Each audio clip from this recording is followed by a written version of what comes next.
I have been expecting you.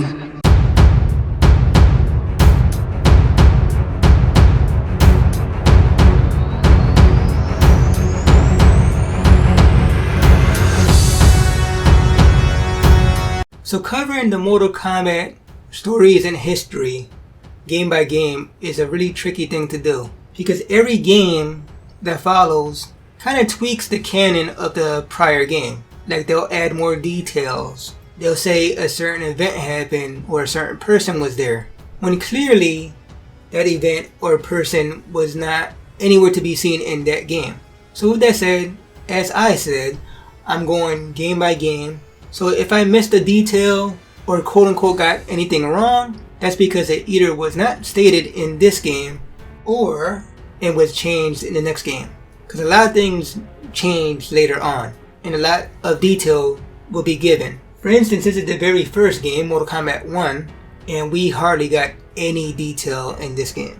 The only thing we pretty much got was the story starts 500 years ago with the annual Shaolin tournament, which was interrupted by an elderly old man and a weird looking four-armed creature, which we now know to be Shang Tsung and Goro respectively, which are the boss and sub-boss of this game. So yeah, they interrupted the tournament and entered the tournament, which by the way, that raises a question because I don't think it ever was outright answered. How does one enter the Mortal Kombat tournament? Are you invited? Are you nominated? Does everybody in this world know about Mortal Kombat and they just go like Shang Tsung and Goro and be like, I'm here, I'm in the tournament? That's just a little question I had for that. Anyhow, so like I said, Shang Tsung and Goro entered the tournament and pretty much Goro ran through everyone in this tournament until he went against the grand champion, whose name was the Great Kang Lao. And long story short, Goro's pretty much like a 10-foot tall, maybe even bigger, I don't think it's ever said in the game how tall he is, huge ass monster with 4 arms. He's basically from a different place not mentioned in this game, and he's a race known as the Shokan, which are half human and half dragon. Anyhow, he fought against the Great Kang Lao, and long story short, he beat his ass. Not only did he beat his ass, he killed him. So now, your grand champion is Goro. So now you fast forward into the current events of the game, and now a brand new tournament is being hosted. Not by a Shaolin, but this time by Shang Tsung himself. And by the way, Shang Tsung is a very powerful sorcerer within his own right, which explains why Goro basically follows him. But yeah, you basically have 7-8 people join this tournament. Now, as of this game, once again, correct me if I'm wrong, but I don't think there's any rhyme or reason why anybody would join the Mortal Kombat tournament, at least the first one, other than to show off your skills, with the exception of one character. But yeah, they're just something to think about with this first game. But yeah, the cast of characters include number 1, which is the character I've been alluding to, which is a Shaolin monk named Liu Kang. Now this is slightly altered in newer games, but in this one, Liu Kang is a descendant of the Great Kang Lao. So that's his reason to join this tournament. Then we have number 2, a martial artist / Hollywood actor known as Johnny Cage. And he pretty much joins the tournament to prove himself and to prove his martial art skills. Then number 3, we have Lin Kuei warrior Sub-Zero. As of this game, not much is known about him except for the fact he's an assassin and he's a Lin Kuei warrior. Number 4, we have Shinra Ryu member, and the Shinra Ryu, mind you, are rivals to the Lin Kuei, but this warrior's name is Scorpion. And pretty much his whole reasoning behind joining the tournament is to kill Sub-Zero. Then we have a character that could pretty much be described as a mob boss, like the cartel. You know, he does drug trafficking, murderer, gun trafficking, basically the whole 9 yards. The dude's pretty much evil and does a lot of bad shit. That character's name is Kano. But then on the flip side, you have from the US Special Forces, Lieutenant Sonya Blade. Now the reason behind Sonya joining the tournament is because, hell, she doesn't even want to join the tournament. She just wants to get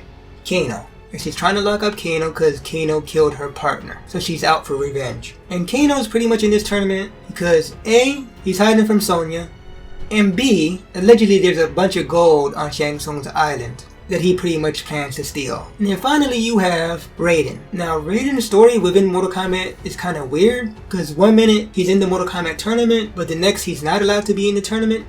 Because the reason behind that is it's called Mortal Kombat. And Raiden is actually a god.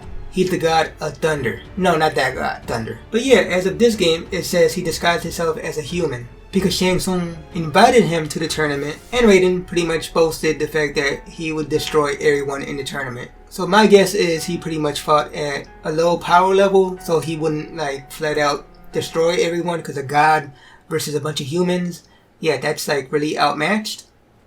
So yeah, that's pretty much why Raiden was in here, because Shang Tsung invited him apparently. So yeah, those are pretty much all the characters you'll play against. But there is one more character to talk about. And I'll keep it short because as of this game, not much is known about him. Except for the fact that apparently he works for Shang Tsung. Now he's non-playable, he's a secret fight character. His name is Reptile. And he pretty much dwells in the bottom of the pit. But I'll get into that in another video. But yeah, this game was made in the 90s.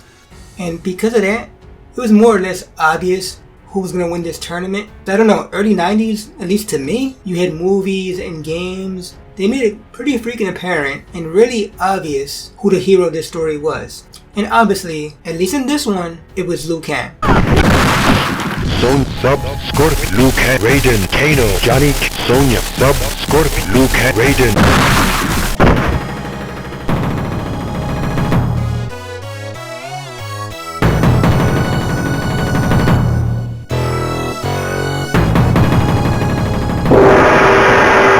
So he defeated Goro, got revenge for his ancestor, the great Kang Lao, and now Liu Kang is the grand champion. At this point, Shang Tsung is pissed off and basically fights his own damn self. Now Shang Tsung has a special ability that he could transform into anyone of his choosing, and pretty much transforms into everybody in the game, other than like Reptile, who's the secret character. But all the playable characters and the sub-boss Goro, he becomes all of them. But of course Liu Kang beats him, and everyone lived happily ever after. He goes back to the Shaolin Temple, and now the Shaolin could host their tournament once again.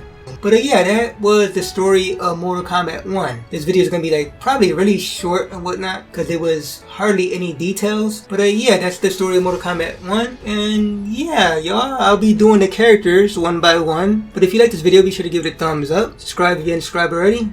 And until next time, y'all, peace.